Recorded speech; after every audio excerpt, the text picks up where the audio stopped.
Keenam syuhada. Jadi mereka ini disayang oleh Allah Subhanahu wa Ta'ala. Dan bukti-bukti kesahidan ini menjadi sangat berbahaya. Maksudnya berbahaya bagaimana, Pak? Iya, berbahaya untuk pelaku atau eksekutor dan otak atau dalang di belakang pembunuhan ini. Dan orang-orang yang nyinyir kepada 6 syuhada ini berbahaya buat mereka, bukti-bukti kesahidan ini. Karena kenapa? Karena bukti kesahidan apa lagi yang kalian minta? Dan ini berbahaya. Kenapa berbahaya? Karena mulai detik 7 Desember dan seterusnya, pelaku pembunuhan dan otak di belakangnya dan mereka yang berada di barisan tersebut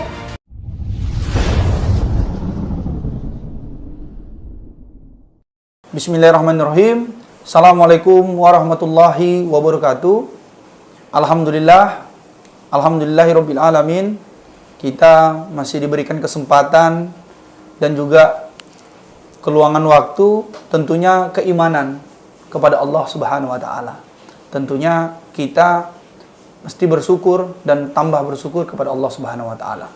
Adapun hari ini, hari Kamis, tanggal 18 Februari 2021, kami ingin kembali membahas terkait 6 syuhada kilometer 50. Nah, alhamdulillah kami sudah bersama dengan Bapak Syuhada. Beliau ini adalah orang tua dari mujahid kita yang syahid insya Allah di kilometer 50 yang kejadiannya itu di sekitar tanggal 7 Desember 2020 yang lalu. Lebih kurang sekarang ini sudah memasuki hari yang ke-70. Tetapi kita belum melihat siapa yang mesti bertanggung jawab terhadap kejadian ini. Karena ini adalah kejadian yang sangat besar dan ini adalah peristiwa yang mesti ada pertanggungjawabannya. Karena tolak ukur bangkitnya suatu negeri, termasuk ini adalah ujian seperti itu untuk bangsa ini. Ini bisa diungkap atau tidak. Kita masih menghargai nyawa atau tidak. Kita masih memiliki negara yang katanya adil atau tidak. Nah, alhamdulillah bukan maksud untuk membuka luka yang lama, tetapi kita ingin memastikan kalau memang toh negeri ini negeri hukum, mestinya pelaku-pelaku termasuk penyelenggara negara misalkan mesti turut tangan, campur tangan menyelesaikan persoalan ini. Nah, alhamdulillah kami langsung dapat kesempatan kepada Bapak Syuhada menanyai beberapa hal terkait berlangsungnya proses ini. Assalamualaikum Bapak Syuhada. Waalaikumsalam warahmatullahi wabarakatuh. Terima kasih Pak Syuhada sudah berkenan dalam hal mengungkap kebenaran atas meninggalnya, atas syahidnya putra Bapak yang bernama Faiz Ahmad Syukur. Insya Allah, Allah mengampuni segala dosa beliau. Amin. Amin. Allah tempatkan derajat yang tertinggi di sisi Allah Subhanahu wa Ta'ala dan ditempatkan di surga Allah Subhanahu wa Ta'ala. Dan yang paling penting dari itu juga dapat memberikan syafaat kepada ibu bapaknya, memberikan juga kepada adik-adiknya dan kepada guru-gurunya, kepada ulama, kepada habaib dan lain semuanya dan seluruh kaum muslimin. Dan berharap juga dalam proses ini Allah memberikan jawaban, kita dapat menjawab kelak kita termasuk orang-orang yang berpihak kepada orang-orang yang hak. Amin. Amin. Amin. Amin. Terima kasih. Selanjutnya begini Pak. Ini kan proses. Sudah hampir 70 hari. Kalau dihitung dari 7 Desember 2020. Kejadian kilometer 50. Sebenarnya Pak, Bapak selaku orang tua dari mujahid ini, dari yang syahid ini, sebenarnya yang Bapak inginkan ke depan proses ini seperti apa, Pak?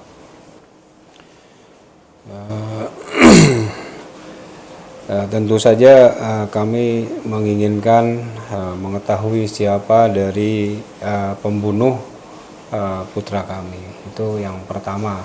Kemudian setelah mengetahui para pembunuhnya dan siapa otak atau dalang di belakangnya, kemudian mereka diadili sesuai dengan hukum yang berlaku di negara kita dan di dunia ini, hukum yang berlaku di dunia yang diterapkan di dunia ini. Gitu. Saya boleh nggak menyampaikan 3 tuntutan itu? Boleh, silakan Pak, silakan Pak. Jadi, agar didengar juga oleh penguasa di negeri ini. Jadi kami pihak keluarga korban, pihak dari keluarga korban pembantaian. Saya katakan pembantaian, kenapa? Karena di sana disiksa baru dibunuh. Jadi ada penyiksaan dan pembunuhan terhadap putra-putra kami ini kami sebut sebagai pembantaian di kilometer 50 dan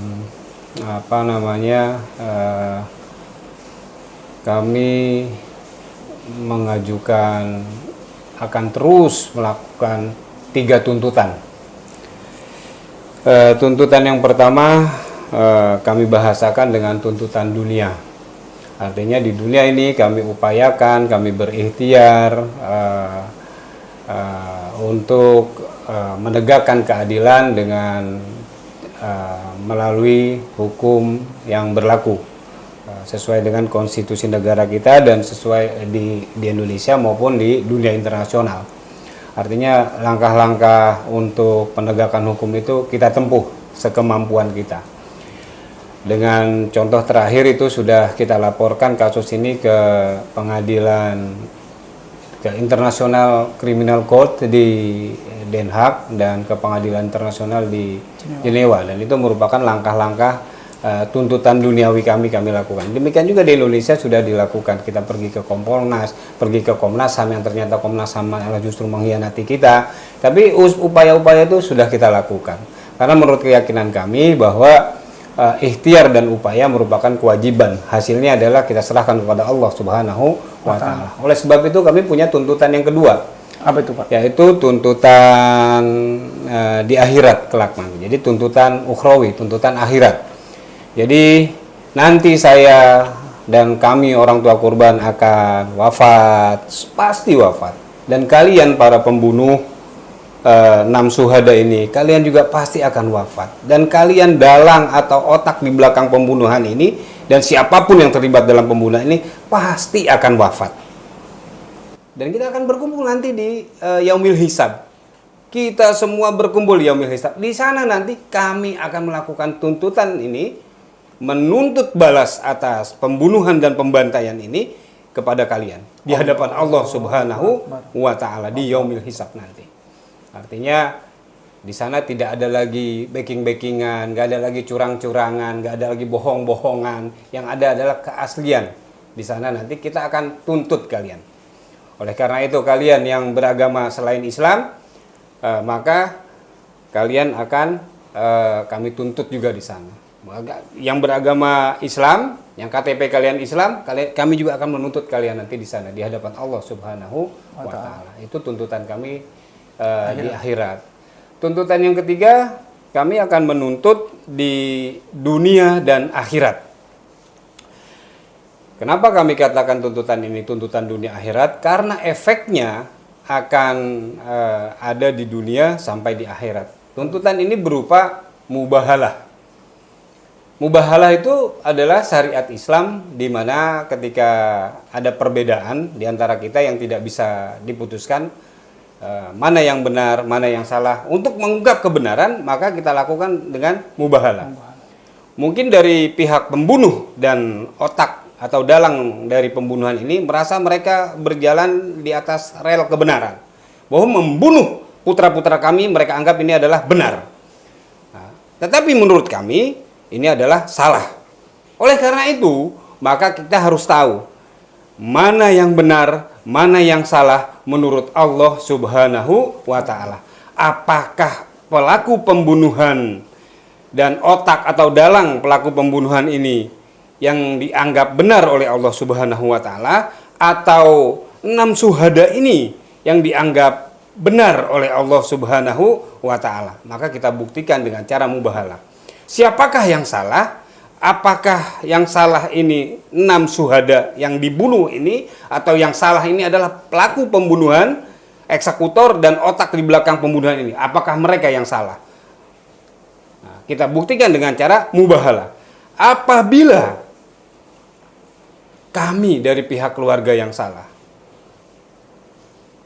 6 syuhada ini menurut Allah Subhanahu wa taala adalah mereka yang salah, maka kami dan sekeluarga kami akan dilaknat oleh Allah Subhanahu wa taala di dunia sampai akhirat. Tetapi apabila pelaku pembunuhan ini dan otak atau dalang di belakangnya dan siapapun yang terlibat dalam pembunuhan ini dan pembantaian ini adalah salah menurut Allah Subhanahu wa taala, maka kalian terima azab kalian, laknat Allah di dunia sampai akhir. Amin ya Allah, amin. Begitu. Caranya adalah, cara mubahalah adalah, ayo kita hadir sama-sama. Saya bawa anak dan istri saya ke sebuah tanah lapang tanpa ada atap, tanah lapang di atas langit langsung. Kalian bawa anak cucu kalian, istri kalian, anak kalian berhadapan dengan kami, kita bermubahalah. Kita tentukan siapa yang benar menurut Allah Subhanahu wa taala. Ada sebenarnya Bas yang bertanya, kok antum yakin benar bahwa anak antum benar? Yang benar. Banyak yang begitu. Ya. Pak Suhada. Dari mana gitu? Nah, karena saya sendiri yang menjemput anak saya di rumah sakit Sukamto pada tanggal 8 Desember malam Rebo. Saya yang sembuh sendiri dan saya melihat dia tersenyum. Allahu Akbar. Bukti-bukti kesahidannya banyak. Allahu Akbar. Kita bawa ke Petamburan lagi di sana. Tercium harum wanginya itulah di sana. Disambut dengan takbir, tahmid, tahlil, sholawat di Petamburan. Ribuan orang menyambutnya.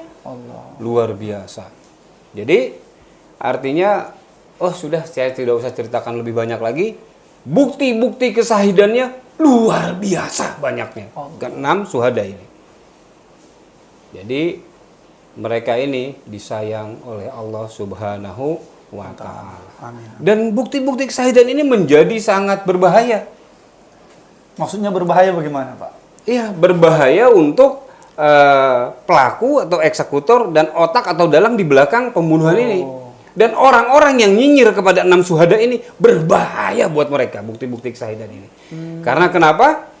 Karena mereka memposisikan diri berseberangan dengan kebenaran gitu Pak ya. Kebenaran. Mereka memposisikan diri berseberangan dengan orang-orang yang dicintai oleh Allah Subhanahu wa taala, yang cinta Allah kepada mereka. Saya menjadi saksinya. Saya lihat di mana darah masih mengucur, di mana bayangkan Rabu pagi masih mengucur darahnya di kubur. Bukti kesahidan apa lagi yang kalian minta? Dan ini berbahaya.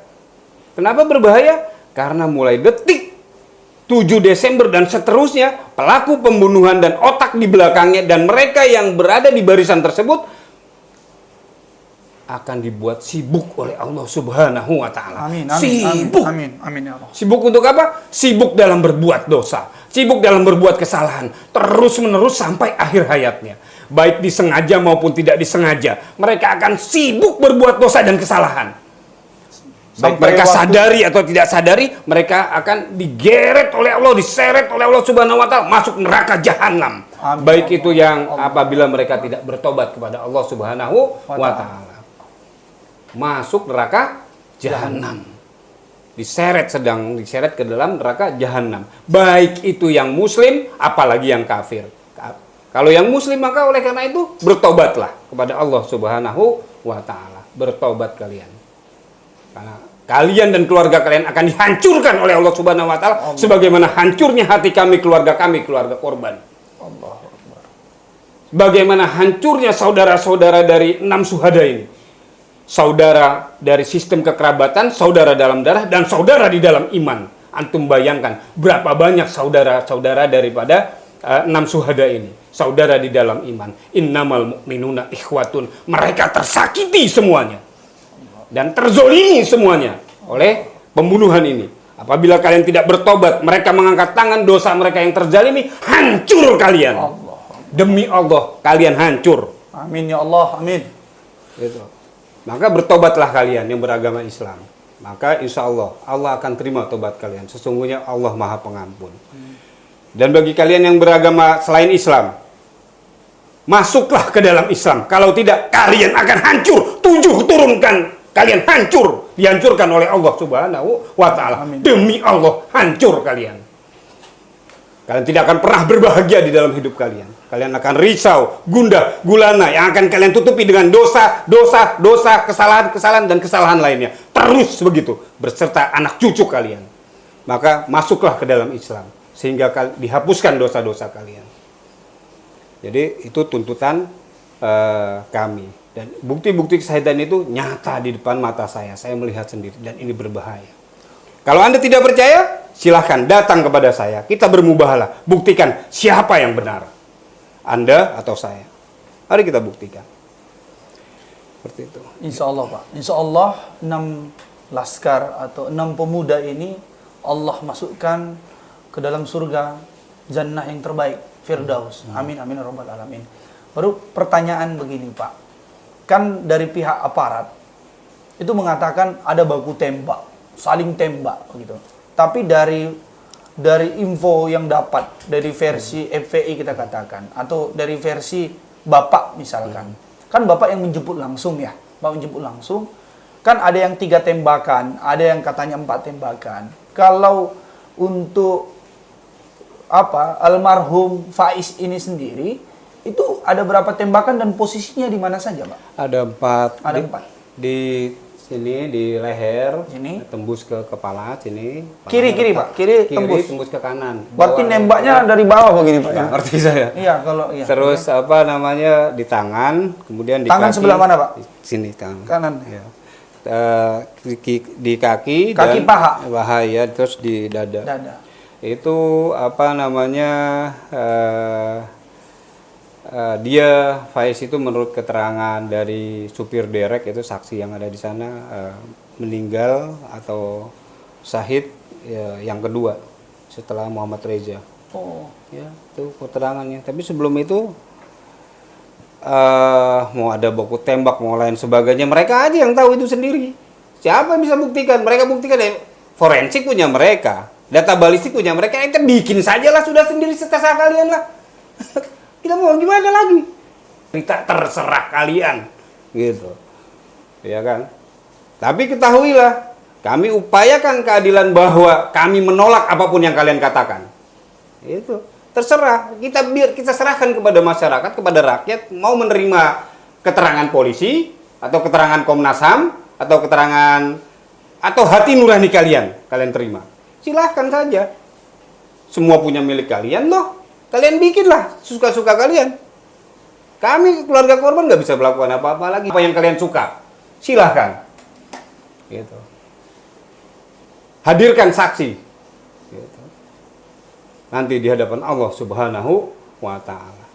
Gitu. jadi memang Pak karakter. Jadi sebelum itu kami mau jelaskan dulu, Iya. mau kasih tahu kepada umat. Iya. Saya ingin bertanya.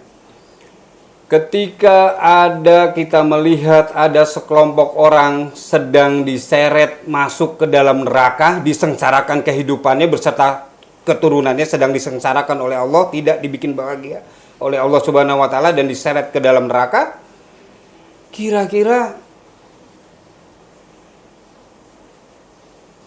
iblis itu dan pasukannya, para setan dari golongan jin dan dari golongan manusia,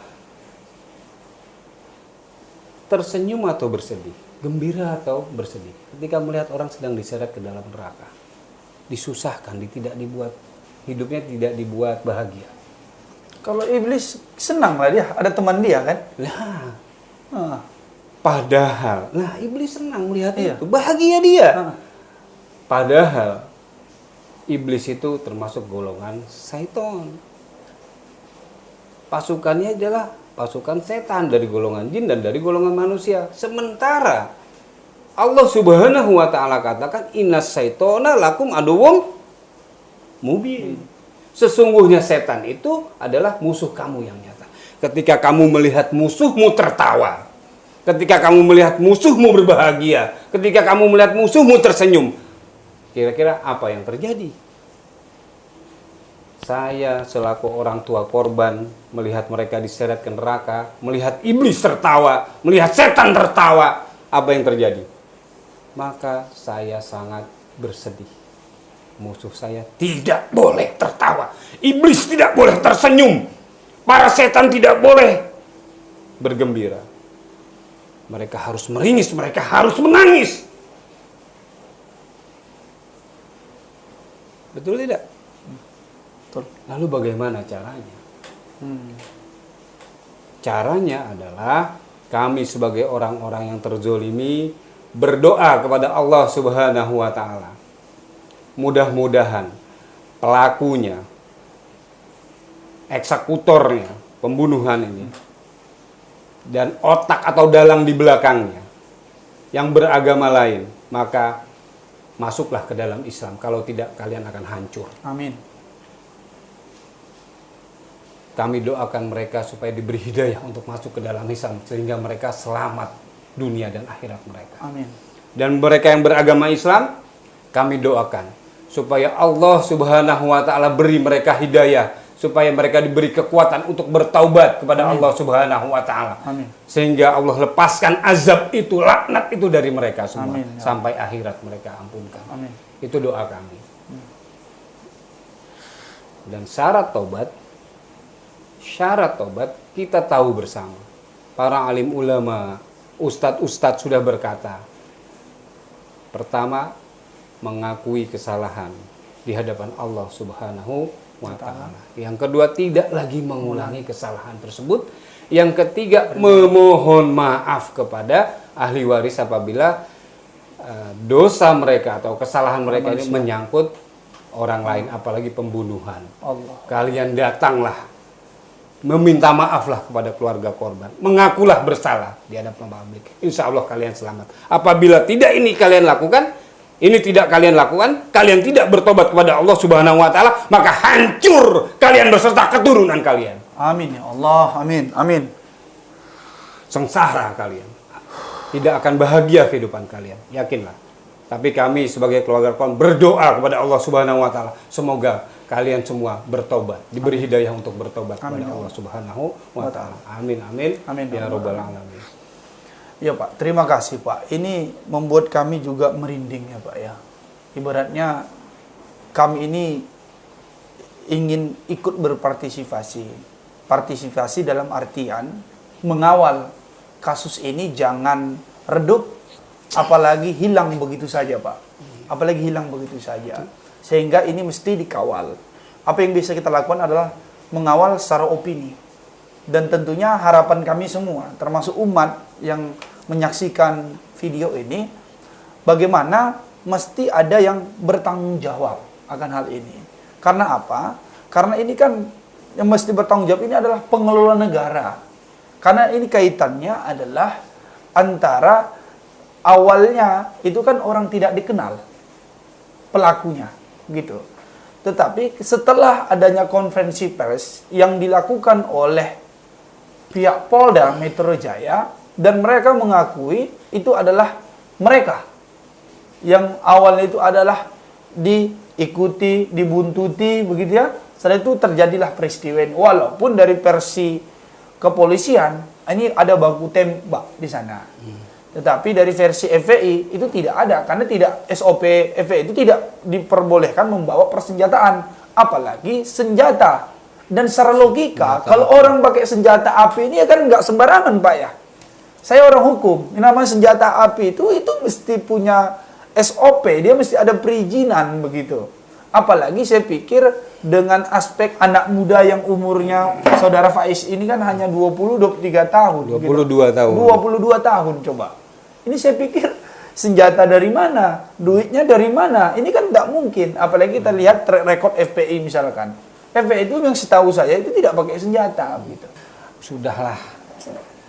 Saja sudah terserah antum lah, mau bagaimana saja sudah terserah. Jadi memang rada artinya, aneh Pak. Iya, jadi apa namanya ya, di FPI sendiri yang saya tahu tuh Laskar FPI tidak boleh yang namanya bawa senjata, iya. Apalagi senjata api. Iya. Itu dari mana pula? Cuman ya kami sih menanggapi sebagai ini bentuk Pembelaan diri gitu, pembelaan Pak? diri saja. Oh. Bagaimana membela diri mereka sudah salah, bagaimana supaya tidak salah gitu. Akhirnya orang mati disalahkan kan gitu. Jadi Nah, sudah yang mati, dibunuh, disalahkan. Dibunuh, salah pula gitu. Jadi mereka udah dibunuh, mereka salah pula. Jadi pembunuhnya nggak salah gitu loh. Bagaimana caranya dibuat seperti begitu. itu. Nah, maka tampillah yang namanya senjata. Itu nanti ya, tampillah segala macam nanti dibuat. Ya sudah silakan kan dibuat. Dan begini lagi, Pak. Iya. Ada aneh dan ajaib saya rasa gitu. Katanya dari versi kepolisian ada baku tembak, saling tembak begitu. Ini ada kalaupun misalnya ada 6 orang yang mati. Sekarang gini aja, kalau ada baku tembak, faktanya adalah putra-putra kami ditembak mati. Iya sudah, benar memang ada baku tembak, artinya putra kami ditembaki. Ditembaki habis. Bukan saling tembak, dibunuh kan, sudah gitu. Allahu Akbar. Gitu. Terus mereka mau ngeles, ya carilah, wah bawa senjata lah, apalah. Ini bikin aja ngeles sendiri kan gampang sih. Itu kan, mah toh yang 6 udah meninggal. Itu anak kecil juga dibohongin begitu. Apa? Ya nggak kena lah. Apalagi orang dewasa dibohongin. Ya nggak kena. Kalau orang-orang yang cerdas, yang pinter, yang mengetahui kondisi politik sekarang ini, mengetahui bagaimana Habib Rizik itu dimusuhi, maka pasti akan paham bahwa ya mereka bisa apa aja gitu lah. Tapi begini, Pak, anak kecil juga dibohongin gitu nggak? Gini, Pak, gitu loh. Ada satu pertanyaan yang agak Bodoh menggelitik banget, bagi saya. Pertanyaannya begini, Pak. Ini tadi sempat ada konstelasi politik dan segala macam. Sebenarnya kalau dari kacamata Bapak, ini lebih ke arah hukum atau politik sebenarnya ini kalau sudah rangkanya begini. Iya, kalau hukum dijalankan ya tidak ada lagi pembunuhan seperti ini. Jadi mestinya menurut Anda, begitu. iya, artinya sudah diadili dari kemarin-kemarin untuk pelaku pembunuhannya, kesalahan melakukan pembunuhan ini sudah diadili kemarin-kemarin. Karena saya juga melihat bahwa pembunuhan ini, extrajudicial killing di kilometer 50 ini merupakan batu ujian bagi bangsa ini. Itu yang saya lihat. Artinya kasus ini menguji bangsa ini, apakah bangsa ini masih menjalankan Pancasila, masih berideologi Pancasila atau sudah meninggalkan Pancasila secara keseluruhan maupun secara parsial. Misalnya sila yang kedua, kemanusiaan yang adil dan beradab. Nah, ini kasus ini menguji bangsa ini, apakah bangsa ini masih berperi kemanusiaan, masih berkeadilan dan masih beradab, ataukah nanti kita lihat ataukah bangsa ini sudah menjadi bangsa yang tidak berperi kemanusiaan, zalim dan biadab. Nanti kita lihat gitu. Siapakah yang akan menentukan? Ya para penyelenggara negara, pengelola negara, baik eksekutif, yudikatif dan legislatif yang sedang diuji oleh kasus ini. Apakah mereka akan cuek dengan kasus ini? Maka mereka tidak peduli dengan pembunuhan 6 warga negara ini, extrajudicial killing terhadap 6 warga negara atau ini, bahkan menutup-nutupi, lain sebagainya. Nanti kita lihat apakah pengelola negara ini berperi kemanusiaan, berkeadilan atau biadab. Atau masih beradab. Nanti kita lihat gitu. Artinya bangsa ini juga, rakyat Indonesia juga sedang diuji. Gitu. Artinya apakah kita masih menjadi bangsa yang berkemanusiaan, berkeadilan dan masih menjadi bangsa yang beradab. Mudah-mudahan saya sih masih yakin bahwa bangsa kita itu masih seperti itu. Cuma saya nggak tahu tentang pengelola negara dan penyelenggara negara. Kita lihat nanti mereka. Gitu. Tapi kalau dan ini akan Pak, tercatat sepanjang sejarah sampai kiamat, akan terus kita gaungkan. Umat Islam akan terus gaungkan ini. Orang-orang beriman akan terus gaungkan permasalahan ini. Kenapa? Supaya tidak terjadi lagi hal yang serupa. Kita akan gaungkan sampai mati. Jadi kalau ada upaya-upaya untuk menenggelamkan kasus ini, biarlah mereka lakukan karena mereka berada di barisan setan. Dan kita di barisan Al-Haq, di barisan Hizbullah, maka kita akan terus gaungkan ini sampai terciptanya keadilan. Meskipun tidak tercipta keadilan di dunia, maka mereka akan sengsara di akhirat, kekal abadi selama-lamanya. Satu pertanyaan lagi, Pak. satu pertanyaan lagi. Pertanyaan saya adalah, ini prosesnya sudah lebih kurang 70 hari. Dan beberapa waktu yang lalu itu Kapolri itu sudah berbicara kepada seluruh yang ada di bawah jajarannya, mengatakan ini mesti tindak lanjuti sebagaimana, lebih kurang bahasa gitu, sebagaimana apa yang juga sudah direkomendasikan Komnas HAM. Sebenarnya yang diinginkan keadilan oleh orang tua seperti Bapak, yang mana salah satu korbannya itu ada anak kandung Bapak yang pertama tadi, itu sesuai, sudahkah apa yang direkomendasi Komnas HAM dengan apa konsep keadilan yang Bapak inginkan selaku sebagai orang tua? Jadi menurut saya, berharap keadilan itu hanya bisa kita lakukan kepada manusia. Berharap keadilan kepada manusia, berharap keadilan kepada Allah Subhanahu wa Ta'ala. Kita tidak bisa berharap keadilan kepada alat. Ya. Alat itu, benda itu, mereka tidak berakal, mereka tidak berotak, gitu. Tidak bisa membedakan mana hak, mana batil, mana benar, mana salah, gitu. Mereka hanya, alat itu hanya melakukan perintah siapa pemegangnya, gitu loh. Jadi sia-sia. Apa artinya bila kita mengharapkan tegak keadilan dari alat, tapi kita mengharapkan tegak keadilan dari manusia dan dari Allah Subhanahu wa Ta'ala. Jadi upaya-upaya itu terus kita lakukan. Membuka kebenaran yang sebenarnya terus kita lakukan, begitu. Ya. Dan berarti pemegang kekuasaan sekarang ini kan mau tidak mau kita sebutkan itu adalah Pak Presiden sebenarnya kan. Ya. Sementara sedari awal kan sebenarnya orang tua termasuk banyak para tokoh mengatakan, ayo buat tim independen, tim pencari fakta yang independen. Tapi dengan begitu saja permintaan itu tidak ditanggapi. Sehingga yang maju itu adalah Komnas HAM, dan kita lihat Komnas HAM pun pernyataan juga banyak mengecewakan masyarakat. Saya sudah katakan, berharap itu hanya bisa kepada manusia dan kepada Allah Subhanahu wa Ta'ala, tidak bisa kepada alat. Gitu. Terima kasih kalau begitu. Rekan-rekan dan juga tentunya para audiens yang sudah menonton video ini, kita sudah melihat, mendengarkan bersama bahwasanya kejadian kilometer 50 itu tidak boleh redam. Ini mesti kita kawal agar ada proses yang mendapatkan titik hasilnya, adalah setidaknya mesti ada yang bertanggung jawab dalam proses ini. Yang kedua, pemangku kekuasaan yakni presiden termasuk juga Kapolri ini mengambil sikap yang tegas dan juga cepat, karena ini menyangkut nyawa orang, begitu. Apalagi prosesnya yang begitu meresahkan masyarakat. Dan yang ketiga, kita juga sudah mendengar tuntutan orang tua korban yang syuhada ini, bahwasanya tuntutan ada 3, di dunia, di akhirat, dunia dan akhirat. Dan ini adalah bentuk tantangan bagi pihak penyelenggara negara agar jangan sampai ini terulang kembali, dan berpotensi kejadi kepada yang lain. Dan ini adalah harapan dari orang tua korban syuhada ini. Dan mudah-mudahan ini adalah bagian proses pengawalan agar ini tidak hilang, tidak senyap begitu saja.